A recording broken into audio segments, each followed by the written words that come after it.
Welcome to Gamechangers live from Miami, Florida. My name is Sergio Tigera. I'm your host. And each and every week, we bring you someone who has been a game changer in their field and who's touched the lives of thousands to get their perspective on their journey, their mindset, their struggles and successes so that we can inspire you on your journey. So let's get started right now. Hi, everyone, and welcome back to another episode of Gamechangers Live. We're coming to you from our home studio at FIU's College of Communications. Make sure to check them out at CARTA at FIU. And we are so thankful for your viewership, your listenership. We're now a top 2% rated podcast in the world. So thank you so much for that. And be sure to share and like this episode because the information in these episodes can be a game changer for those that you share it with. So my guest today is Vicki Lopez. She's the Florida State Representative for District 113. And we have a lot of great nuggets here to uncover. So welcome to the show, Vicki. Thank you so much, Sergio. I'm really very much excited to be with you today. Fantastic. So Vicki, give us a little brief overview of your journey, kind of what it was like growing up for you, maybe some of those game-changing moments where really inspired you to become the the person you are today and lead a life in politics. So, I think I can always look back on my childhood. I was born in Tampa and grew up in Fort Myers. And I remember so clearly the messaging that I got from my grandfather and my parents. That they were originally from Spain, the northern part of Spain, Asturias. And I really remember these messages. It would be like, quitters never win, winners never quit. So much more was lost in the Spanish Civil War. So whatever you're going through now can be half as bad. I mean, and I was also a student of the Holocaust for some ungodly reason. I had spent a great deal of my childhood reading about the Holocaust, and the stories there inspired me. There was no group that had survived such incredible adversity and yet had made it through the other side.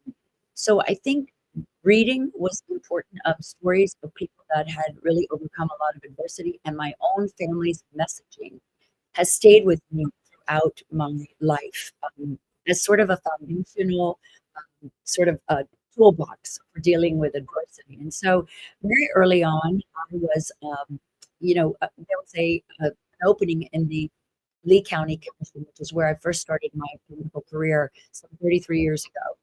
And there were a lot of leaders in Fort Myers that came to see my dad, and they said she would be perfect for this job. And she'd be the first Hispanic ever elected in Lee County, which, if you know where it is, it's close to Florida, and there were not very many Hispanics living there. So that was when I got my first taste of what it would be like to be a trailblazer. And was the third female ever elected, and I won that election by 511 votes out of 102. And I think that was the first sign of huge adversity because I was running against a very popular two-term incumbent. And he actually went to bed that night declaring victory. And he woke up in the morning to learn that I had won. And I think that was the beginning of always being sort of the underdog who wins. And so that played itself out, believe it or not, in this last election. So between the time that I was the county commissioner, I continued to do work in public policy, and I led Bush's ex-offender task force, which was a huge initiative. And so when you have a complete career in politics, you don't usually end it by going into politics again. It's usually the reverse. Usually people start in the legislature and then go out and become a lobbyist or an advocate. I did the exact opposite. So that was also being a trailblazer because I come to the Florida House now with a vast amount of experience that none of my other colleagues have, which gives me an advantage. But that's when you get there. The trail of getting there was not so easy. And I think looking at how I began this notion, I was actually encouraged to run. This was never going to be a part of my plan, my career plan ever. But I am on the board of the Greater Miami Chamber of Commerce, and at the time there was some people associated with the chamber that said, you would be great as a senator. There was a seat open because Senator Annette Tigera had vacated her seat to run for governor. And so I filed that. But as the universe would have it, that was not meant for me, because leadership in the Senate decided that someone else should have that. So again, I was the underdog, right? I had to make a decision. They were not going to support me in the Senate, and there was only one seat in my district, and that was District 113, and that was a heavily Democrat seat. And everyone said, "You can't win," just like they told me in 1990, "You can't win this seat." I decided that that sounded like noise. I was not going to listen to anything else except my own instincts, and they've never proven me wrong. And so I decided to do it again, if you will, like just to embark on a campaign that everyone thought was not possible, but I thought if I set my mind to this, I can do it. And it was hard to raise money because it was an open seat, and most people thought a Democrat would win it because the Democrats had had that seat for 16 years. So there was no reason to believe that someone like me could come in and actually win. But I so District 113, yeah, it is, but it also has, so it's a what we call a D+6 seat at the time, which means there's 6% more Democrats registered than there are Republicans. So it's considered a seat for that reason. But what no one was seeing was that 40% of the voters are no party affiliated, which meant there was that group of people was practically as much as the other two parties. And so I began to think, could they be like me? Could they have they left the parties because they're either too far right or too far left? And I've been a moderate Republican all my life, and so I was considered sort of in the center right. And so I decided that both Hispanic Democrats over the age of 70 and all the MPAs might be more receptive to my message, believe it or not. And because the district is almost 75% Hispanic, I think my sense of being able to connect with people. I mean, I walked and knocked on thousands of doors. I was in the community, but I genuinely care about people and what happens to them. And I think it was such a vast contrast between me and my Democratic opponent that I was able to really skew most of the Republicans, obviously, some Democrats, and then the vast majority of MPAs to win. And this time I won by 825 votes. So in both cases in my life, I have been behind the eight ball as the underdog, and I have trusted myself before I've trusted anybody else. And it wasn't easy. Trust me. I mean, if you've gone through any kind of adversity, you have really good days and bad days. So I would be lying to you if I told you that I didn't have any bad days. There were moments where I thought, "Is this even possible?" And I think the the story behind that was how hard I worked to earn this seat. I mean, I was working 7 days a week, and I would not let anything take me off my focus of this is my seat. And I actually, interestingly enough, began to manifest it in my own mind even before it happened. I could see myself there. I could see myself working on issues. I would envision myself sitting in the chamber and picking up my microphone and presenting a bill. And I think that helped me see the possibilities that were before me, right? So instead of focusing on the negative, I would actually focus on myself already there, which was most people didn't understand it, but I was actually manifesting reality, speaking into existence. Exactly. Yeah. The visualization component, as we know, is tremendously important in anything that we do, is having that clear vision of what you want.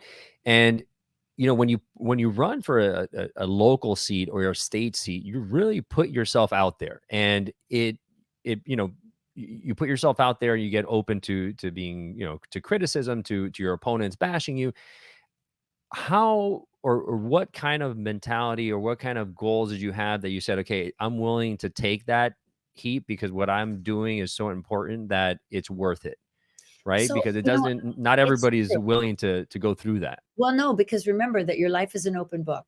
Once you decide to run for office, it's it's a free for all, and you have to be prepared because no one has a perfect life.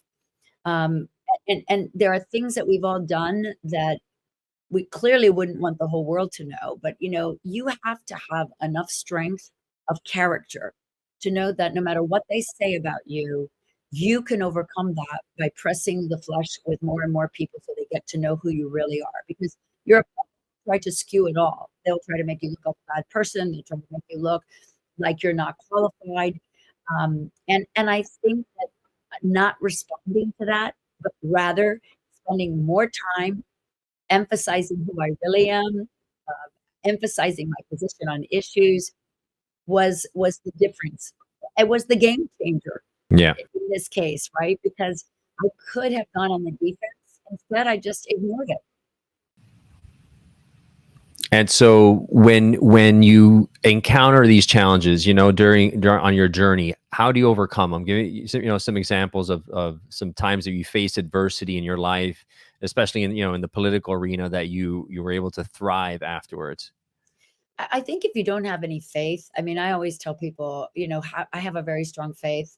And I just had to know that if this position was for me, then it was going to be for me. And there was no force in the universe that could take it from me. So I've always felt like that about everything that I do. I do my best. And if I don't win, it's okay. Because that means that there's another plan for me. And that this was really set up. I set up experiences in my life to learn from them, right? How do I better myself? How do I use this experience, in the future to ensure that maybe I have a bigger impact with whatever it is that I'm doing? So you can't be married to something, so much so that if it doesn't happen, that you'll be destroyed. I mean, I think thinking about it in ways of, look, I'm going to leave it all on the field, but at the end of the day, if it's for me, it's for me because I'll have done everything that I could, and the rest is up to God in my book, right? So I think that helps me in adversity, even today. Right? I mean, when things are going tough in the legislature, your bill isn't being heard, and you think, "Oh my God, I got to have this done." There's a moment where I then just release it because I think we can get very married to things or the outcomes of things, and I think the way I deal with adversity is I pray, I meditate, and I let it go, and I let things unfold naturally, because I find that when if we get too involved in it, sometimes we can ruin it, by our own, I said, left to our own devices, for goodness, we could really ruin something that really needs a little bit of space to grow, a little bit of space to unfold while we're still working it, right?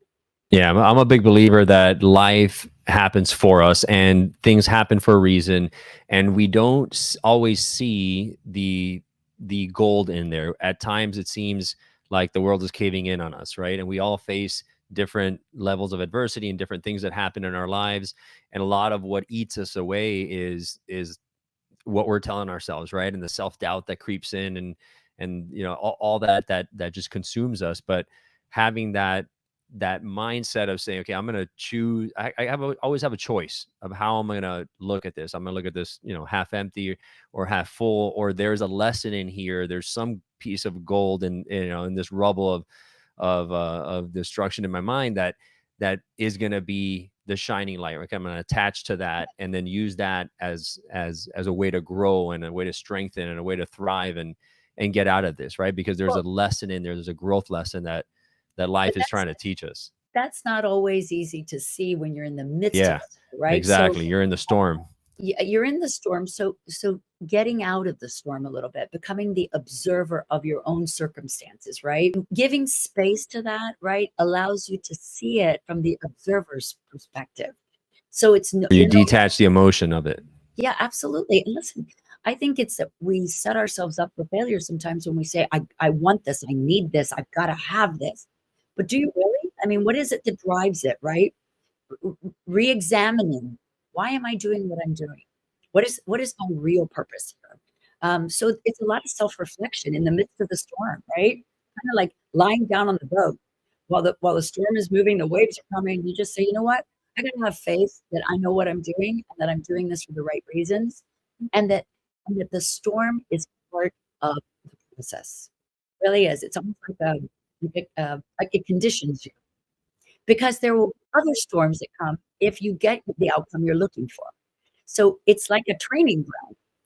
It really is miraculous in many ways. The way I look at it, it's just like another notch in your belt, right? I look back and say, okay, I've dealt with this, I've dealt with that, I've and overcame it, and at the same time, I know that I felt like there was no way out, that I was, it was the end of the world, and for example, when I was in college, I was student body president. I'd gotten elected, been in leadership the whole time, and I was on top of the world, and because I was so focused on student government, one of my grades slipped to a C and my GPA fell below the threshold, the minimum threshold, and I had to vacate my seat. And Oh my at the goodness. time, I was just like, "Oh my God, this is so embarrassing. I can't believe this has happened to me.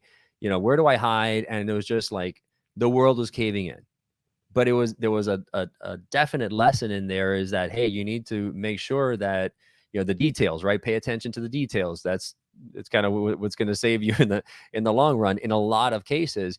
But at the end of the day, we make things out to be so much bigger a lot of times than they are. And there's a great phrase: "This too shall pass." Right? You have the great times in your life, and that shall pass, and you have the lower times in your life, and that too shall pass. But it's Yeah. really around the bounce back, right? How do you Well, recover? How do you get past? it was actually preserving the balance of your life, right? Because I think that's also very important. I think we can become very distraught when we don't balance our life, right? So you were so focused on being president that you didn't balance your academics in that scheme of things, and I think that that's part of it too. We're in the midst of adversity. We act as if it's the only thing going on in our lives. It's that particular situation and that adverse situation. But, listen, we've all been through a lot of things. Look at, I have had a most amazing story because when I was a county commissioner, I was accused of, somehow um, being a subject of bribery for a person who I was personally involved with. And so the long story short is I was indicted for federal crimes and then went to trial and was found guilty of one count, which was lying to a newspaper reporter about that relationship that I was having with that lobbyist. And that was the most, um, I can't imagine, other than losing a parent or a child, losing your freedom, I think is probably part of it. But again, when I was sentenced to prison, because I was sentenced to 27 months in a federal prison, I think you start to have to look at whether you're going to do good time or bad time. It's like everything in life. Either the situation is going to be doable or it's going to be I guess undoable. And in this case, I actually saw it as a way to serve people, right? So I had been a county commissioner with a constituency, and all I said to myself was, I guess God is changing my constituency because I served with 499 other women. And so they became the people that I served. So in my mind, I think the mind is a powerful tool to use when you're in the midst of adversity or in the outcome of an adversity, an adverse situation. And so changing the way that I'm a firm believer that where your thoughts go, go you. So I just decided, okay, this is where I find myself. So I have to make the best. And it was really, truly an extraordinary experience. And then when I came home, I had no idea that that experience would set me up to be a subject matter expert in criminal justice. And that created the next experience, which was Governor Bush, appointing me to lead the criminal justice in Florida. Right. So who would have guessed it? But that criminal case, the prison experience would actually set me up for a leadership position. I mean, it was almost, and so then I went around the country talking about my case and about good public policy. And then what happened? Then my conviction was vacated by the district court because they'd made a mistake, obviously. And I was exonerated. And so then the next story had to be go through all of that and have the conviction vacated so then I could run for office again. So each one of those steps actually was set up to lead me to where I am today. So I always have to look at adversity as your best friend because it's going to lead you to where you really are eventually have to go. Yeah, they say the night is darkest before the dawn, and you Truly. never right, you never know what the lesson is, but you know that hey, perhaps there was a great saying. I think Tom Brady told a story, but essentially saying that whatever happens to you is never positive or negative. It's you won't know until later on down the road when you look back and you say, "Wow, that was actually one of the best things that could have happened to me."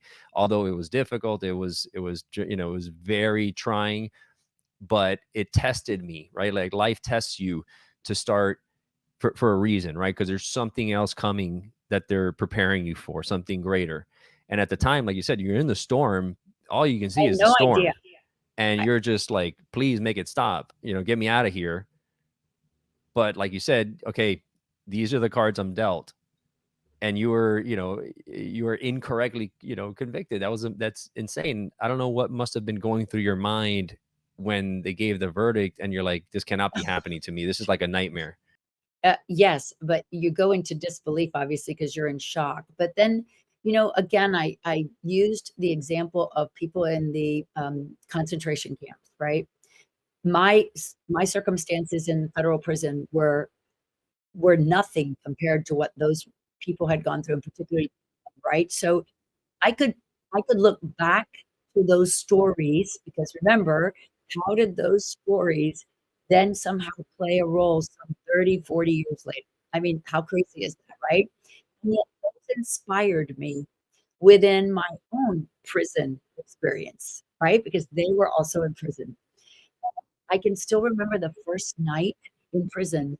I was on a top bunk and I happened to have had the exit sign right in front of me. Now, who can sleep with that red sign glaring red? And you know what I remembered? Viktor Frankl wrote a book called Man's Search for Meaning, which I have read several times in my lifetime, and I recommend it to everyone. And I remember the story that Victor said that he came from a very wealthy family in Berlin and he had this beautiful bedroom. And then he describes the bedrooms as he moves into the Warsaw Ghetto, as he goes to the concentration camp. And what he said when he arrived at Auschwitz was, so we are 20 men sleeping on a wooden slat bed, and everybody's turning and tossing, and nobody sleeps. And by the third night, everyone's snoring because we can adapt to circumstances. And that's exactly what inspired me in that moment as I was looking at the exit sign that I would, in fact, begin to sleep. And I did.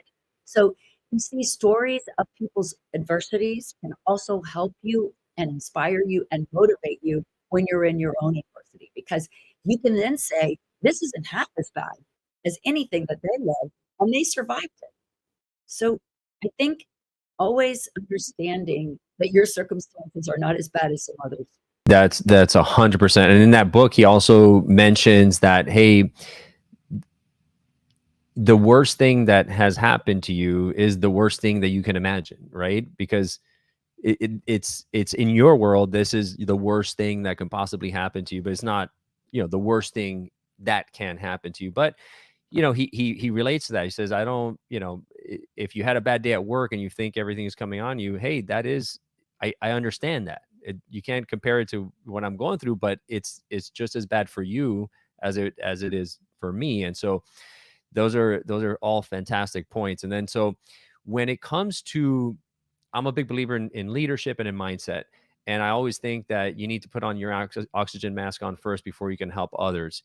In your point of view now that you've gone down this road, you're in that leadership position.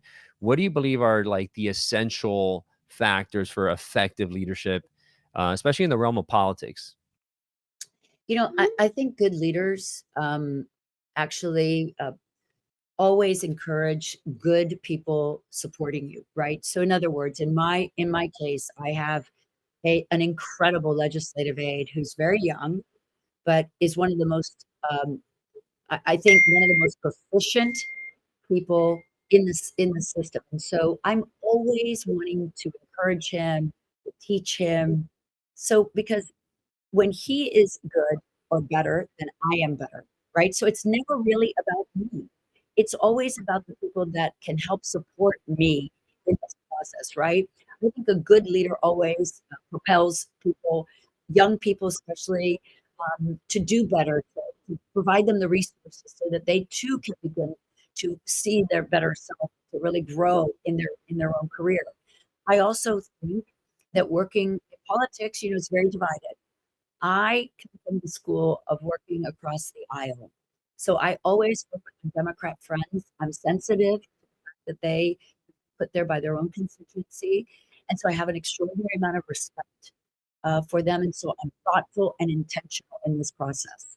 And I think when people see that it's not about you, but it's about everybody else, that's a sign of a great leader, because it's not about you can't have any ego. You must check your ego at the door if you're going to be a good leader. It's not possible, because you want people to naturally gravitate towards you.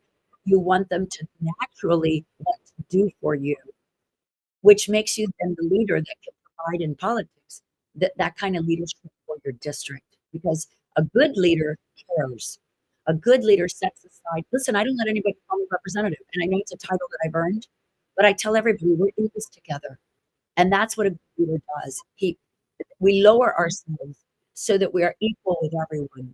And then we all work together. And I think I've been super successful in politics, but in life in general, as a leader, because of that, because of my philosophy around it's not about me, it's about everybody else. I'm just here trying to do the job that I've earned, but I can't do it alone, and I require everyone to help me. And so I inspire that in the people around me. Fantastic. What has been, you've been in local politics, you've been in state politics. One's not better than the other, they're just different. What would you say are the biggest differences that you've noticed? So I would say that all politics is local, right?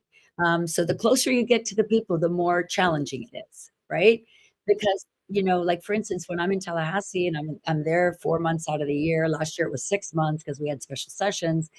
I'm a little further apart geographically from my constituency, right? So that makes it a little harder because when I am home, there's a lot of demands for my time and for just getting around my district, which is rather large geographically. So it's different because when you do local politics, you're here all the time, right? So it's a little harder because the demands are so much more. In state if I look at the federal system, I mean, look at that. I don't know. Does anyone really even ever see their congressional, person that represents them? Well, they're in Washington quite a bit, and they're fighting a good fight, but they're so far away from us. So it's function as, is it Miami, is it Tallahassee, or is it DC? And I always say that those that are serving here locally have the biggest job. Wow. So as we wrap up here, and the show is all around giving some advice, kind of getting pieces of golden nuggets that you could reflect off of, kind of what our guests are saying, reflect it onto your life. What advice would you give young leaders today to aspire to make a difference in their communities? So I'd say get involved first. I'm very involved in my community and was even before I went to run for office. I think that when you get involved in our community in either serving on boards or volunteering, you will learn what's really important. Because what I say to everyone is spend your very limited time. We're all very busy. Spend your limited time on what really matters. Determine for yourself where your strengths are. Determine for yourself what your purpose is. And oftentimes it is defined in our adversity. And don't be afraid to tell your story, because when you free yourself to tell your story, you will free others to do the same. We are a combination of the good, the bad, and the ugly. And that is what has made us the people that we are. And so don't be afraid to be genuine, authentic with your stories. Be direct with people. Don't try to communicate with people based on what you think they want to hear. Do it based on what you think that you want to share with people. And then you'll be very authentic. People will naturally want to serve under that kind of leadership model. I think that we live in a very inauthentic world. And social media has made young leaders very focused on imagery, graphics. And I say, get in touch with your heart and then speak to people from the heart. I never want speech, ever, because I'm going to speak to people. I'm going to be knowledgeable about the subject. So I say always work hard, be very, very knowledgeable, try to be a subject matter expert. But when you're talking to either one person or 500, do it from the heart. If you need an outline to make sure that you touch on all the points, but please, for God's sake, do not read us because you'll lose them in the first 30 seconds. Real leaders know their stuff, and real leaders are passionate, and they're very purposeful and intentional about their communications. Vicki, your authenticity is a shining example. It makes you human, right? A lot of our representatives and our politicians, like, almost seem above everyone else, where you talk that authenticity, that vulnerability that you're so brave enough to share with us, which it's hard. It's super hard to share that, hey, I screw it up, and here it is, right? And nobody likes to air their mistakes, but there's power and there's courage and inspiration in sharing that vulnerability and saying, yeah, and here's where I am now, and here's what we learned from it, because people can relate. They're like, wow, she did it, I can do it too. 100%. And I honestly believe that that is what connects us to people, is when we say, I hear you. And, that's another thing. People don't usually listen very well. A good leader's listening all the time. They're not worried about what they're going to say. They're worried about what people are telling them, because it's there that you get your next purpose. Like, why am I talking to this person? How can I be helpful? Right? And genuinely helpful. Don't tell somebody you're going to help them and do nothing. We have a lot of do nothing people in today. Figure out what you want and can do, and then do it, and really spend time. Listen, things take time. It seems like the younger generation of leaders wants everything yesterday. It's a journey. I think the way you said it, Sergio, when we started out, this is a journey of leadership, right? As we move into every phase of that journey, we will see a different type of leadership role for us. It's just really phenomenal. Where I was when I was 30 is not where I'm at today. But I'm a different leader because of the great experiences that I had. Vicki, you are a game changer. Thank you so much for being on and spending some time with us. And folks, when you hear this, make sure to share it with somebody that you know, because believe me, they need to hear this story, and it's going to inspire them for years to come. So, Vicki, thank you so much for being on the show. Thank you, Sergio. Very All excited. right, guys. So, see you next time. Thank you. If you loved what you heard in today's episode of Game Changers, please subscribe and rate us. The lessons and the stories in these podcasts are immensely valuable, so I invite you to share them with a friend who needs to hear it. You may end up being the game changer in their lives.